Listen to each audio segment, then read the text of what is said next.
Kung gusto nating magkaroon ng paldo-paldong mga biyaya, sumunod tayo sa Diyos. Sapagkat mapalad ang taong sumusunod sa Diyos.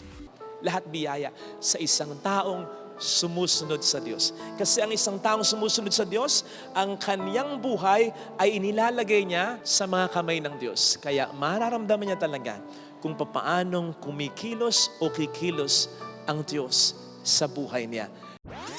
Happy New Year! Palakpakan natin ang ating Panginoon.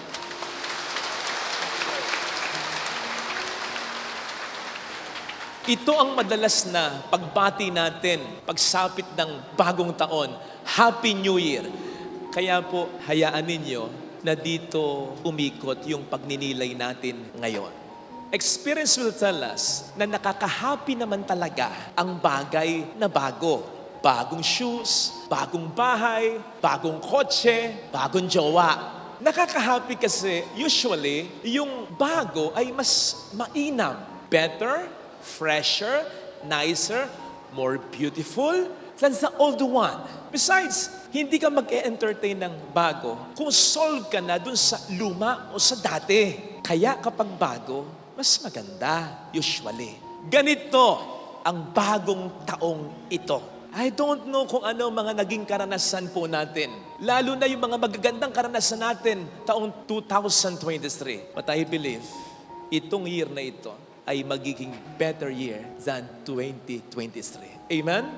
Bakit? Kasi ang Panginoon ang siyang nagsabi sa Panaghoy 3:22. Ang sabi doon ay ganire, ang pag-ibig ni Yahweh ay hindi magmamaliw. Lagi itong sariwa, araw-araw. Take note of those words. Laging sariwa, araw-araw. Ganon ang biyaya ng Diyos. Laging bago. Always fresh, always new.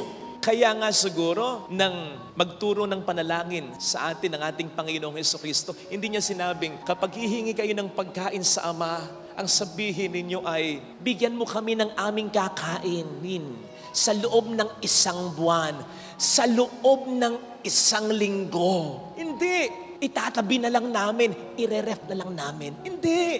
Ang sabi ng Panginoon, humiling kayo. Ganito ang sabihin niyo, bigyan mo kami ng aming kakanin, araw-araw. I don't know with you, pero di ba, mas masarap naman talaga ang bago, ang fresh, kaysa sa luma. Natatandaan ko dati, nung ako'y ma-assign sa Bulacan. Dito, nakatikim talaga ako ng mga fresh na mga isda. Kasi malapit yan sa Ubando, sa Pamarawan, fresh ang mga isda. Kami po'y taga San Miguel ako Wala namang malapit na karagatan dyan. So, hindi ko alam kung ano ang lasa ng fresh. Nagulat yung mama ko na ako'y ma-assign sa Bulacan kasi naghain siya dati sa akin ng tilapia. Sabi ko, Ma, yung tilapia ilado. Aba, alam mo na ngayon ang lasa ng ilado, ha? Dati, halos mapakain kita ng panis, di mo nalalaman Mas masarap ang fresh. Mga kapatid, ganito ang biyaya ng Diyos sa atin araw-araw. Kaya nga, dati, nang nasa ilang ang mga Israelita, ang sabi ni Moises sa mga Israelitang nagtitipon ng mana, ibig sabihin yung tinapay galing sa langit, di ba? Araw-araw binibigyan sila ng Diyos, pinapaulanan sila ng tinapay galing ng langit, mana ang tawag dyan. Huwag kayong mag-ipon, sapagkat bukas, mayroong bago uli. Kaya nga yung iba, nung nagtipon ng mana, inuod. In effect, parang sinasabi ng Diyos, kailan ba ako nagkulang sa inyo? Araw-araw naman nagbibigay ako. Kaya nga ang sabi ng Panginoon, huwag nating aalalahanin yung kinabukasan sapagkat hindi pa natin sinasabi, alam na niya ang ating pangailangan. At yan ay daily niya tugunan. Manalig ka lang. Ito ang dahilan kung bakit sinasabi nating every day is a blessing. Diyan din nag-uugat yung expression na every gising is a blessing. Yes, yung araw ngayon ay katulad ng araw kahapon na blessing din. Pero this is a different blessing. Iba yung kahapon sa ngayon. Lalo pat nag-iiba ang ating sitwasyon. Hindi nga ba't ang sabi natin, bawat araw, panibagong hamon? Kung sa bawat araw may panibagong hamon, siyempre sa araw araw, bibigyan tayo ng panibagong biyaya ng Panginoon para makatugon sa anumang panibagong hamon. We are on a battlefield. Sabi ko nga tayo nakikipaggera. Marami pa rin ang mga elemento ng kasalanan, ng kasamaan. Susubaybayan tayo ng Panginoon at bibigyan niya tayo ng supply na kinakailangan sa ating pakikipaglaban. Now, if every day is a blessing, then every week is a blessing. If every week is a blessing, then every month is a blessing. If every month is a blessing, then every year is a blessing. Amen? So ano ang dapat na ikatakot natin if this year is a blessing? And in fact, a better blessing. I understand na kapag bago, medyo hindi pa tayo komportable, nangangapa pa tayo. Siyempre, hindi naman tayo agad nakakatulog sa bagong bahay, namamahay pa. Hindi naman tayo agad nakapagpapatakbo ng mabilis gamit ang isang bagong sasakyan. Hindi rin tayo agad nagiging komportable, suot ang bagong shoes. Hindi rin tayo agad nagtitiwala sa isang bagong kakikilala pa lang na kaibigan. Nangangapa muna. Ito pa kayang taon ito na napakaraming araw na hindi natin alam kung ano ang naghihintay sa ating mga karanasan, kaya normal na mag-alala. Normal na parang, teka muna, makikiramdam muna, may reservation, may fears pa. Pero come to think of it, sino ba ang nagbigay nito sa atin? Ang Diyos ng kasaysayan, siyang Alpha at ang Omega. In fact, bago pa tayo tumuntong sa 2024, nakatungtong na dito ang Panginoon. Nasuyot na niya ito. Nakita na niya ang lahat ng mga mangyayari sa buhay natin. At alam niya, sa tulong niya, kakayanin natin. Yun ang mas magpalakas pa sana ng loob natin. Lalo pat sinasabi niya sa atin sa Jeremiah 29:11, "For I know the plans I have for you. Plans to prosper you and not to harm you. Plans to give you hope and a future." Kaya panghawakan natin ito. Nevertheless, dapat may kooperasyon din tayo. Nasa Diyos ang awa, nasa tao ang gawa. Hindi naman po pwedeng ipadepende na lang natin lahat sa Diyos. At hindi naman din po pwede, mas lalong hindi dapat, na idepende natin sa kung ano-anong mga bagay ang ating buhay. Hindi ka aasenso kung hindi ka magbabanat ng buto. Hindi titino ang buhay mo kung hindi ka magsisikap na magpakabuting tao. Hindi ka makamove on mula sa nakaraan kung papapako ka dyan ng tuluyan. Ano kung nagpapunto ka ng napakalalakas? Ano kung sa'yo yung tambusyong napakaingay? Para mawala ang malas? Paano kung ikaw mismo ang parang tagapagdala ng malas? Dapat sa'yo ikaw paputukan Dapat may mabago rin sa atin. Kung tayo nasa mabuti na, mas lalo pang magpakabuti. Pero kung tayo may nagagawang kamalian, now is the time. Bumawi.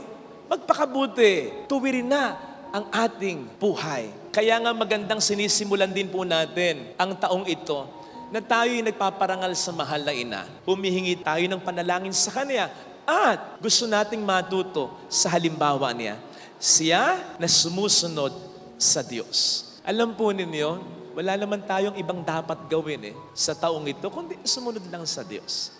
Kapag tayo sumunod sa Diyos, we will be blessed more than we can ever imagine. Ano ang sabi? Mapalad ang taong sumusunod sa Diyos. Isipin po ninyo sa Bible, hindi naman nababanggit yung salitang swerte. Bagaman tayo ang madalas gumamit ng salitang swerte. Dapat ito ang ihanda mo, mga bilog-bilog, para swerte. Ito dapat ang isuot mo, polka dots, para swerte. Ay mag-stripes ka, para maswerte. Mga kapatid, pag may swerte, may malas. Pero pag sinabing mapalad, blessed, pinagpala, walang swerte. Pero wala ring malas. Sapagkat lahat ay magiging pagpapala. Ang ugat ng mga inihahanda nating bilog-bilog na yan, yung mga pamanhin na yan, gusto talaga natin magkamit tayo ng maraming mga biyaya, paldo-paldong mga biyaya. Aminin natin yan. Eto, kung gusto nating magkaroon ng paldo-paldong mga biyaya, sumunod tayo sa Diyos. sapagkat mapalad ang taong sumusunod sa Diyos. Bakit paldo-paldong mga biyaya ang ating makakamit kapag tayo sumunod sa Diyos? Sapagkat ano ba ang biyaya para sa atin? Aminin mo ang biyaya para sa iyo, yung mga magagandang mangyayari sa buhay natin. Biyaya naman talaga yan. Pero papaano yung mga magiging problema natin? Papaano yung mga magiging pagsubok natin? Ano yan, hindi biyaya? Hindi ko sinasabing humanap tayo ng problema. Ang sinasabi ko, ihanda natin ang ating sarili sapagkat anumang iwas ang gawin natin, anumang dasal ang gawin natin, magkakaroon tayo ng mga suliranin. Lalo pat ang Panginoon, sa pagtawag niya sa atin, ang sinasabi sa atin, buhatin mo ang iyong krus. Magtaka pa nga tayo kung wala tayong magiging krus. Parte yan ng buhay natin. At parte yan ng buhay natin bilang mga sumusunod kay Jesus.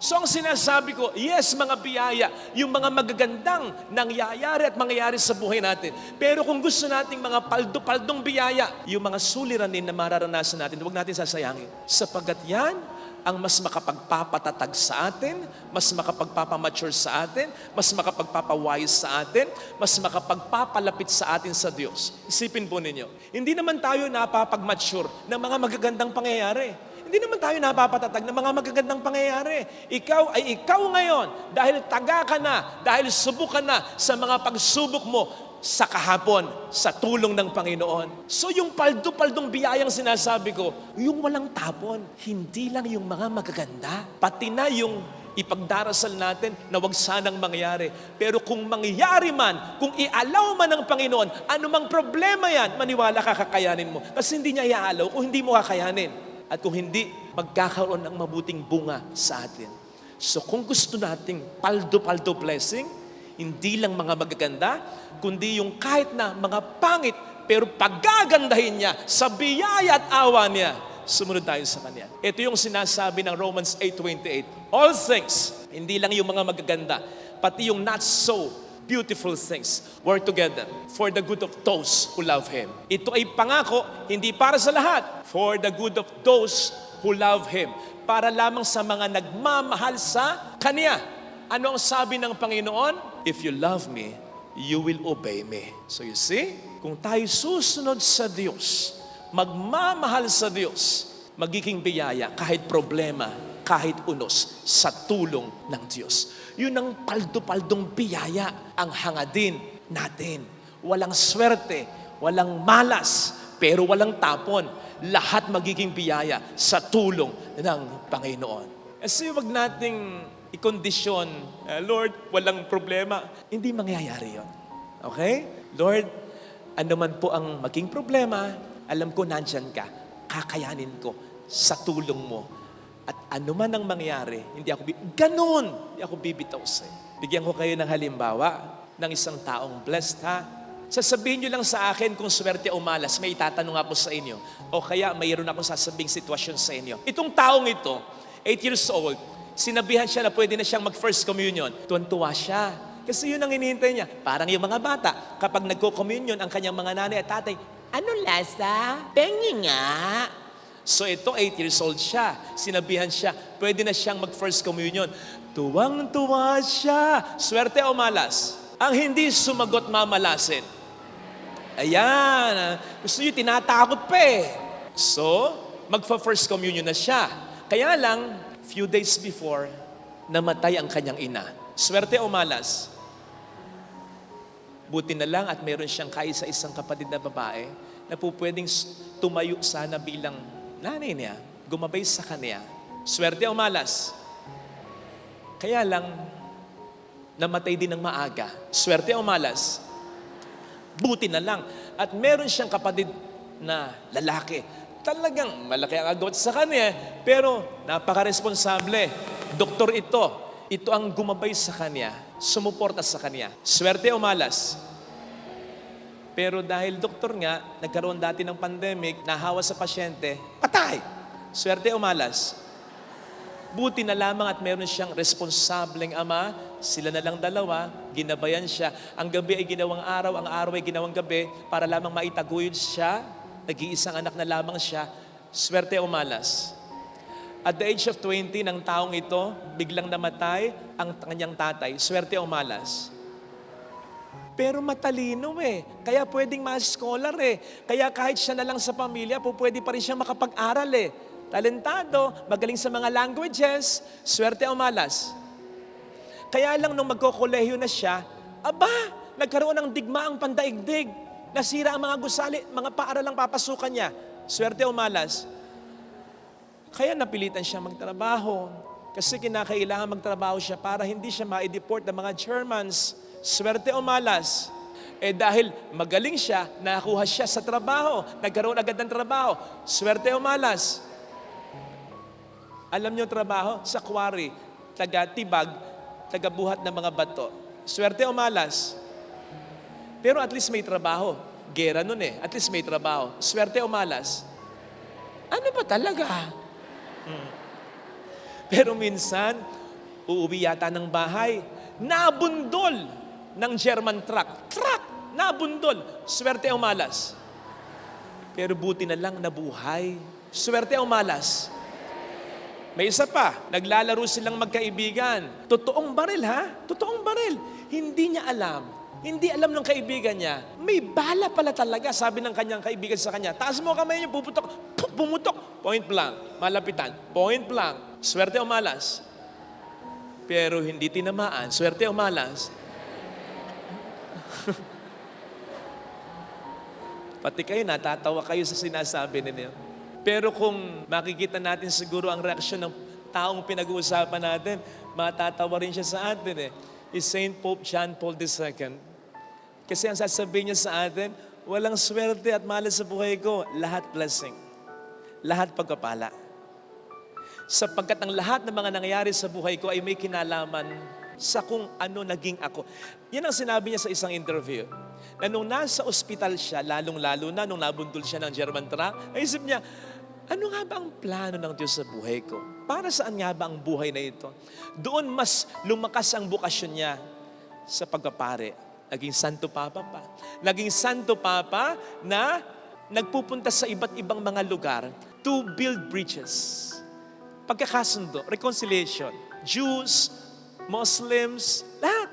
Communist countries. Bakit? Lumaki siya sa digmaan Ayaw niya ng digmaan.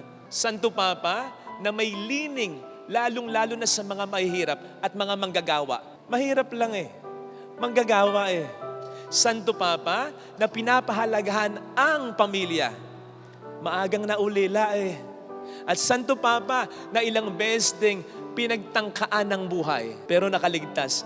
Nakapag-practice na So you see, lahat pagpapala, lahat biyaya sa isang taong sumusunod sa Diyos. Kasi ang isang taong sumusunod sa Diyos, ang kaniyang buhay ay inilalagay niya sa mga kamay ng Diyos. Kaya mararamdaman niya talaga kung papaanong kumikilos o kikilos ang Diyos sa buhay niya.